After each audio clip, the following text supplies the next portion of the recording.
Friends நம்ம பார்த்தீங்கன்னா எங்கே இருக்கோம் பார்த்தீங்கன்னா ராஜபாளையத்தில் ரயில்வே ஸ்டேஷன்லேருந்து புது பஸ் ஸ்டாண்டு பழைய பஸ் ஸ்டாண்டு எப்படி இருக்குன்னு தான் பார்க்கறதுக்காக நடந்துக்கிட்டே இருக்கோங்க. நம்ம வீடியோவை பார்த்துட்ருக்க நீங்கள் ராஜபாளையத்தில் எங்கே இருக்கீங்களோ மறக்காமல் கமெண்ட்ஸில் சொல்லுங்கள். இந்த ஊர் எப்படி இருக்குது என்ன ஏதுங்கிறத. இந்த ரயில்வே ஸ்டேஷன்லேயே லாஸ்ட்டு இதில் நம்ம ரயில்வே ட்ராக்கில் பார்த்திங்கன்னா கூட்ஸ் ட்ரெயின்லேருந்து மூட்டை மூட்டையாக இருக்கிறதெல்லாம் இங்கே இறக்கி வைக்கிறாங்க. இதுக்கு இங்கோடி பார்த்திங்கன்னா அங்கோடி ஒரு கிராமமே இருக்குங்க. அப்படி பார்த்திங்கன்னா இந்த ரயில்வே ஸ்டேஷன் தான் நடு சென்ட்ரு மத்தியில் இருக்குது. பார்த்திங்கன்னா அங்கோடி மலைலாம் இருக்குது. மலை பகுதி பக்கத்தில் மக்கள்லாம் வாழ்ந்துகிட்ருக்காங்க. என்னையை பொறுத்த அளவுக்கு நான் வந்து பாவூர் சத்திரம் பகுதியில் உள்ளவங்க இருந்தாலும் இந்த மாதிரி இடத்த பார்க்கலாம் சும்மா வேறு லெவலில் இருக்குது.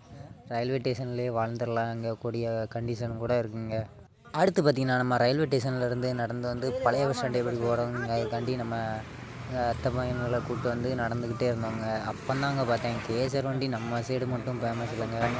ராஜபாளையத்தில் அவங்க தான் அங்கே கெத்து அப்படின்னு அளவுக்கு இருக்காங்க. பார்த்திங்கன்னா பழைய பஸ் ஸ்டாண்டு பக்கத்தில் போகிறையில் மார்க்கெட்லாம் இருக்குதுங்க. பார்த்திங்கன்னா மீன்லேருந்து எல்லாமே சந்தை சந்தையாக விற்றுக்கிட்டே இருக்காங்க.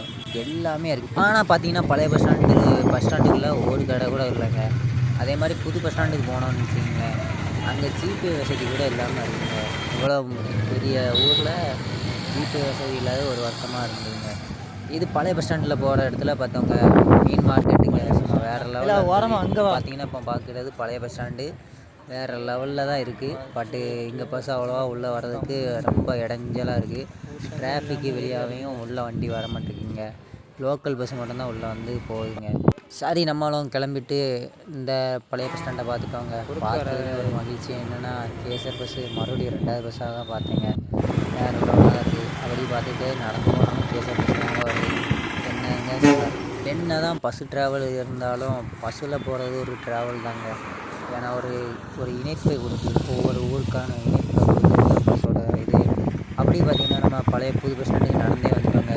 எங்கிட்ட காசு இல்லாதனால எல்லா பக்கமும் சுற்றி பார்க்கணும். அது கூட அப்படி நம்ம ஜூஸ் வாங்கி குடிச்சினாலும் நடந்து போயிடலான்னு முடிவில் தாங்க பழைய புது பஸ் ஸ்டாண்டுக்கும் வந்தோம். இப்போ பார்த்திங்கன்னா புது பஸ் ஸ்டாண்டர்லலாம் கொஞ்சம் ஜிபே வசதியே இல்லைங்க. நீங்களும் எதுக்கும் உஷாராக இருந்துக்கங்க. இப்போதைக்கு இந்த வீடியோ எண்ட் பண்ணிக்கிறேன். இந்த மாதிரி வீடியோ வரணும்னா மறக்காமல் நம்ம சேனலை சப்ஸ்கிரைப் பண்ணுங்கள்.